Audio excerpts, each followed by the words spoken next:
प्रश्न आप सामने आया है कि भूखों को भोजन खिलाएं वो भगवान को ज़्यादा प्रसन्न करेगा या भगवान को बहुत 56 भोग लगाएं ये भगवान को अच्छा लगेगा। भगवान आत्माराम है, भगवान को ना हमारे भोग की ज़रूरत है ना हमसे कुछ वोट लेना चाहते हैं।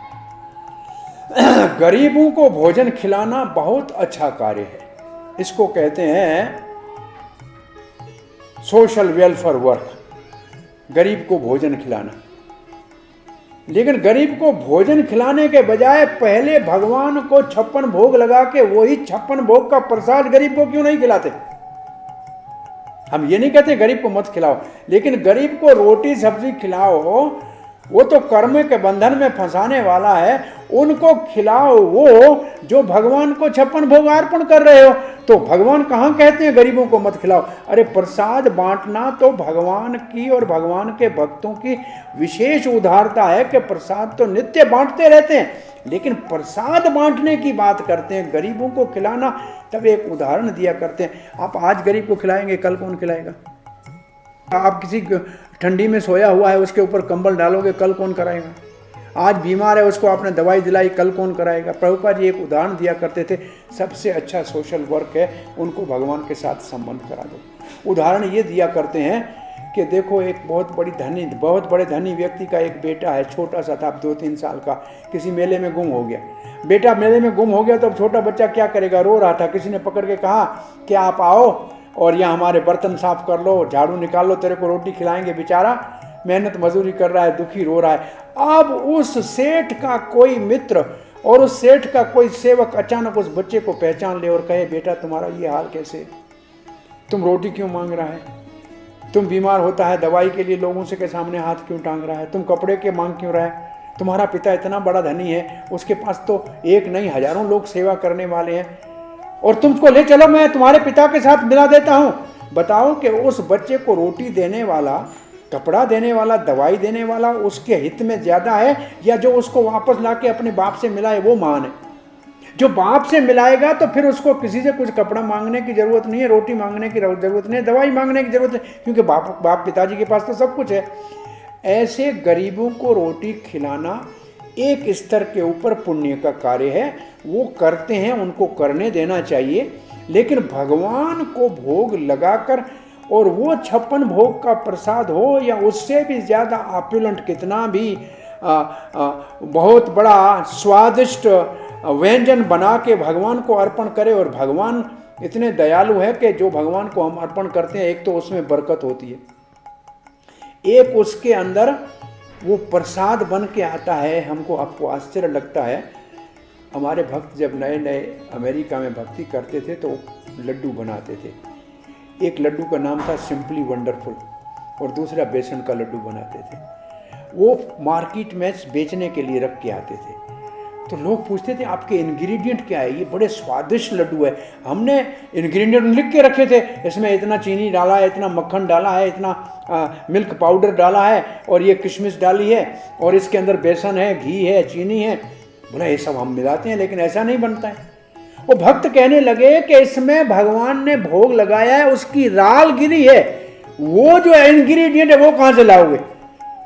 तो भगवान का प्रसाद जो है वो भगवान तो एक तो बरकत डाल के देते हैं और उसको मीठा अमृत बना के देते हैं, और उस भोग जो सामग्री रोटी सब्जी है उसको प्रसाद करके देते हैं। वो प्रसाद आप गरीबों में बांटो, साहूकारों को भी उसकी जरूरत है, राजा को भी उसकी जरूरत है।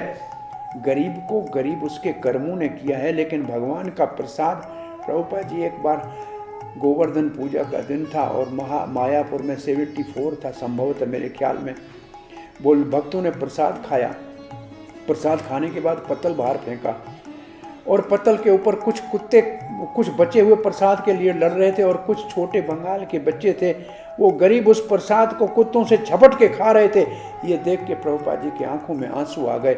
उसने अपने सारे जो वरिष्ठ भक्त थे उनको बुलाया और कहा कि हमारे मंदिर के चारों ओर 10 किलोमीटर में कोई भूखा नहीं जाना चाहिए, भगवान का प्रसाद उदारता के साथ वितरण करना चाहिए। तो गरीबों को प्रसाद देना आप एक आदमी को रोटी खिलाते हैं और यहाँ कृष्ण भावना अमृत संघ का फूड फॉर लाइफ में जो प्रसाद वितरण का कार्य है वो लाखों लोगों को पूरे विश्व के अंदर हो रहा है। तो भगवान की प्रसन्नता है प्रसाद वितरण करने में, और गरीब, शाहूकार, सेठ, राजा, महाराजा सबको दिया जा सकता है।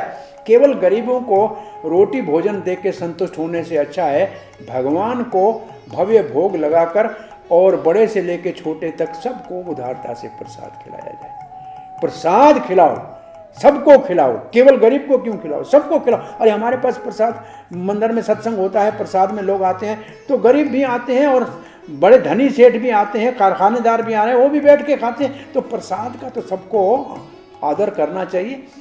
तो गरीबों को प्रसाद देने में कृष्ण प्रसन्न होते हैं, लेकिन भोग लगाकर भगवान को भव्य प्रसाद अर्पण, वैसे गरीबों को हम देते क्या हैं ये तो ज़रा सोच लो।